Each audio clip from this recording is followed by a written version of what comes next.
India முழுக்க தினமும் கோடிக்கணக்கான பேர் ரயில்ல பயணம் செய்றாங்க. அவங்களுக்கு இன்னும் சுலபமா இருக்கணும்னு ரயில்வே தொடர்ந்து பல மாற்றங்களை செய்து கொண்டே இருக்கு. அதுல ரொம்ப முக்கியமான மாற்றம், கீழ்ப்படுக்கை ஒதுக்கீடு இப்போ தானாகவே நடக்கிற மாதிரி சிஸ்டம் அப்டேட் பண்ணிருக்காங்க. அதாவது முன்னாடி டிக்கெட் புக்கிங் பண்ணும் போதே கீழ்ப்படுக்கை தேர்வு செய்ய மறந்துட்டோம்னா பயணம் ரொம்ப சிரமமாகும். அதனால இப்போ புதிய விதிமுறையில மூத்த குடிமக்கள், 45 வயதுக்கு மேற்பட்ட பெண்கள், கர்ப்பிணி பெண்கள் என இந்த பிரிவை சேர்ந்தவர்களுக்கு கீழ்ப்படுக்கை தானாகவே கொடுக்கப்படும். காலியான கீழ்ப்படுக்கை இருக்குன்னா கணினி சிஸ்டமே உடனே முன்னுரிமையா அவங்களுக்கு அனுப்பிடும். அதனால முன்பு போல டிடிஇ கிட்ட போய் நின்று சீட்டு மாத்தணும்னு எந்த அவசியமும் இருக்காது.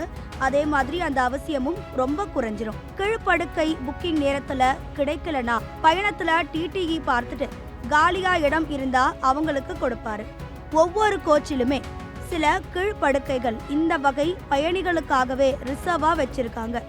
ஸ்லீப்பர்ல 6 to 7, தேர்ட் ஏசில 4 to 5, செகண்ட் ஏசில 3 to 4 படுக்கைகள் இப்படி முன்கூட்டியே ஒதுக்கப்பட்டிருக்கும். உடல் குறைபாடு உள்ளவர்களுக்கான தனி ஒதுக்கீடு வேறாகவே இருக்கு.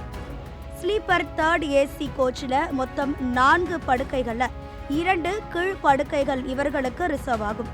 2Sலையும் இதே மாதிரி 4 இருக்கைகள் வைத்திருக்காங்க.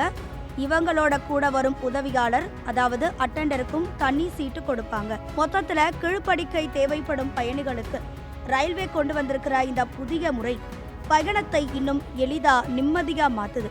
மூத்தவர்களும் பெண்களும் கர்ப்பிணி பெண்களும் இனி கீழ்ப்படுக்கை கிடைக்குமா அப்படின்னு கவலைப்பட வேண்டிய அவசியமே இருக்காது.